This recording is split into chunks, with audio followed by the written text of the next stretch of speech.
அனைவருக்கும் வணக்கம். இன்றைய பதிவில் குரு பயிற்சியை பற்றி நாம் பேச போகிறோம். 2024 மே 1 காலை 11:06 குரு பகவான் மேசராசி கார்த்திகை 1ஆம் பாதத்திலிருந்து ரிஷபராசி கார்த்திகை 2ஆம் பாதத்திற்கு இடப்பெயர்ச்சி ஆகிறார். இந்த குரு பகவான் இடப்பெயர்ச்சியினால் குரு பயிற்சியில் ஒரு ராசிக்கு என்ன நடக்கும்? குரு பகவான் ஒரு ராசியில் ஒரு வருஷம் பயணிக்கிறார். ஒரு ராசிக்கு ஒரு வருஷம் இருப்பார். அவர் ஒரு சுற்றி வர்றதுக்கு 12 ஆண்டுகள் ஆகும். 12 ராசியிலும் 12 வருடங்கள் மொத்தம்.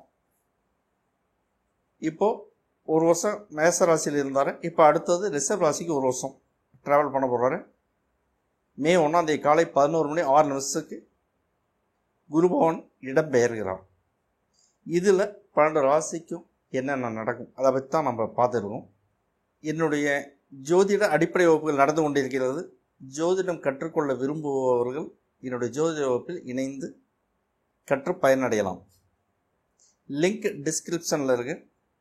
அஸ்ட்ரோ மாங்குடி என்ற யூடியூப் சேனலில் சப்ஸ்கிரைப் பண்ணுங்கள், பெல் பட்டன் அழுத்துங்க, லிங்கை ஷேர் பண்ணுங்கள், லைக் பண்ணுங்கள். இந்த வீடியோ பதிவில் உங்களுக்கு பயனுள்ளதாக இருக்கும் என்று நான் நம்புகிறேன். விருச்சிக ராசிக்கு இந்த ஆண்டு குரு பயிற்சி எப்படி இருக்கும்? முதல்ல போன வருஷம் எப்படி என்ன நடந்திருக்கும்னு ஒரு பார்வை பார்த்துடலாம். கடந்த ஆண்டு மகசூல் பாதிக்கப்பட்டு இருந்திருக்கும் வாய்ப்புகள் உண்டு. கால்நடைகள் இறந்து போயிருக்கலாம் அல்லது காணாமல் போயிருக்கலாம். இடமாற்றம் இருந்திருக்கும். வேலையில் இழப்புகளை சந்தித்திருப்பீர்கள். தொழிலில் இழப்புகளை சந்தித்திருப்பீர்கள். கனரக தொழில்கள் உற்பத்தி கண்டிப்பாக பாதிக்கப்பட்டிருக்கும். குடும்பத்தில் வீட்டில் கடுமையான விவாதம் நடந்திருக்கும். இந்த வருஷம் 2024 மே 1 பிறகு இடமாற்றம் கண்டிப்பாக உண்டு. அடிக்கடி வெளியூர் வெளிநாட்டு பயணம் உண்டு. 2 சக்கர 4 சக்கர கனரக வாகனங்கள் வாங்கும் வாய்ப்புகள் உண்டு. அதிகமான பணம் உங்கள் கைக்கு வந்து சேரும். பணப்பற்றாக்குறை இல்லை. குழந்தை பாக்கியம் கைகூடி வரும். வீட்டில் மகிழ்ச்சிகள் கூடும். வைத்திய செலவுகள் உண்டு. சொந்த தொழிலில் உற்பத்தி பாதிக்கப்படும் வாய்ப்புகள் உண்டு. உற்பத்தியில் கவனம் செலுத்தவும். மேனுஃபேக்சரிங் செக்டாரில் கண்காணிப்பு மிக மிக அவசியம். புரொடக்ஷன் பாதிக்கும். உற்பத்தி ஆன பொருட்கள் காணாமல் போவதற்கும் வாய்ப்புகள் உண்டு. அதே சமயம் குழந்தைகளின் படிப்பில் பிரச்சனைகள் வரும். குழந்தையின் படிப்பு சம்பந்தமாக பள்ளிக்கூடத்தில் என்ன நடக்கிறது என்று கண்காணிக்கும். அடிக்கடி குழந்தையோட படிப்பு சம்பந்தம் ஸ்கூலுக்கு போயிட்டு வாங்க. விருச்சிக ராசிக்கு இந்த வருடம் நான் கொடுக்கும் மதிப்பெண்கள் 70. இப்போ நாம் பேசுனது குரு பகவான் இடப்பெயர்ச்சியை மையப்படுத்தி மட்டுமே நாம் இப்போது பலன் சொல்லியிருக்கிறேன். குரு பகவான் வருஷத்துக்கு ஒரு இடமாக ஒரு ராசியாக மாறிக்கொண்டே வருவார். 12 ஆண்டுகளுக்கு ஒரு முறை ஒரு சுழற்சி நடக்கும். ஒரு ராசிக்கு திரும்ப அவர் வரணும் அப்படின்னா 12 வருஷம் ஆகும். 12 வருஷம் கழிச்சு அவர் வருவார். குரு பயிற்சியை மையமாக வைத்து நம்ம பேசியிருக்கிறோம். இது வரைக்கும் சொன்னது அப்படியே நடக்கும். கற்பனை எதுவும் இல்லை. இதெல்லாம் சிவபெருமான் வகுத்தது. நாம் ஏற்றுக்கொள்ளத்தான் வேண்டும்.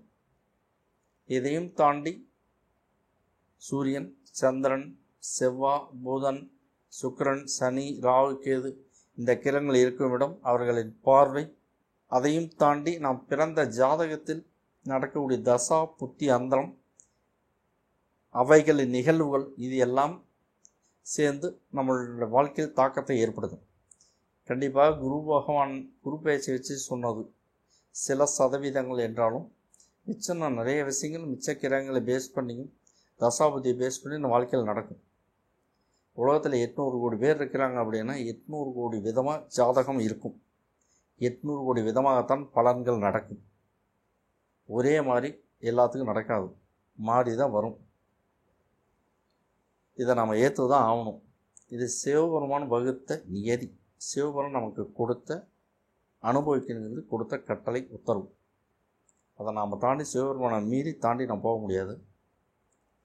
எல்லாருக்குமே வாழ்க்கையில் இன்பம் மட்டுமே கிடைக்கணும் அப்படின்னு சாத்தியம் இல்லை. 105 பேர் கூட முழுசாக சந்தோஷமாக இருக்கிறாங்களான்னா இல்லை. சுழற்சி முறையில் மாறிக்கிட்டே இருக்கும், பிரச்சனை மாறிக்கிட்டே இருக்கும். அதனால் நம்முடைய பார்வையில் தெரியலாம், அவங்களும் மற்றவங்களும் சந்தோஷமாக இருக்கிறான். நாம தான் இந்த சனி பயிற்சி, ராகு கேது பயிற்சிலாம் எல்லாம் மாட்டிக்கிட்டோம் நாம் நினைக்கிறோம். அப்படி அல்ல, சுழற்சி முறையில் மாறிக்கிட்டே வரும்.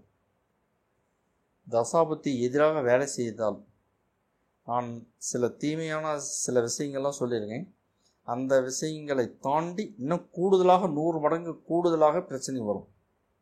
தசாபுத்தி சாதகமாக வேலை செய்தால் நான் சொன்ன நன்மைகளை தாண்டி இன்னும் 100 மடங்கு கூடுதலாக நன்மைகள் கிடைக்கும். எல்லாம் கலந்தது தான் வாழ்க்கை. அதை நம்ம ஃபேஸ் பண்ணி தான் ஆகணும். அதுலேருந்து தப்பிச்சு மீண்டு போகிறதுங்கிறது யாராலையும் சாத்தியமில்லை. எல்லோருமே ஸ்வீட் மட்டுமே சாப்பிட்டு உயிர் வாழ முடியாது. ஒரு பந்தியில் போடுறாங்க, ஒரு விருந்து அப்படின்னு ஸ்வீட்டுங்கிறது ஒரு பார்ட்டு ஓரத்தில் இருக்குன்னு தவிர முழுமையாக ஸ்வீட் மட்டுமே உணவாக முடியாது. அதை நீங்கள் புரிஞ்சுக்கிட்டீங்க அப்படின்னா இந்த வாழ்க்கையில் ஏற்றத்தாழ்வுகள் உங்களை பெருசாக பாதிக்காது. ஆனால் ஏற்றத்தாழ்வுகள் கண்டிப்பாக பாதிக்கும், பெரிய அளவில் பாதிக்கும். அதை ஏற்றுக்கொள்ளக்கூடிய மனப்பக்குவம் நமக்கு வர வேண்டும். வந்துச்சு அப்படின்னா தோல்வி கண்டு நீங்கள் பயப்பட மாட்டீங்க, ஏற்றத்தை கண்டும் ரொம்பவும் கொண்டாட்டமாக இருக்க மாட்டீர்கள். ரெண்டையுமே ஈக்குவலாக ஏற்றுக்கொள்ளக்கூடிய பக்குவம் வந்துவிடும். நல்லதே நினைப்போம், நல்லதே நடக்கும். எல்லாம் அந்த சிவபெருமானின் அருளால் எல்லாரும் எல்லா வளமும் பெற்று வாழ வாழ்த்துகிறேன். என்னுடைய ஜோதிட அடிப்படை வகுப்புகள் நடந்து கொண்டிருக்கிறது. ஜோதிடம் கற்றுக்கொள்ள விரும்புபவர்கள் என்னுடைய ஜோதிட வகுப்பில் இணைந்து கற்று பயனடையலாம்.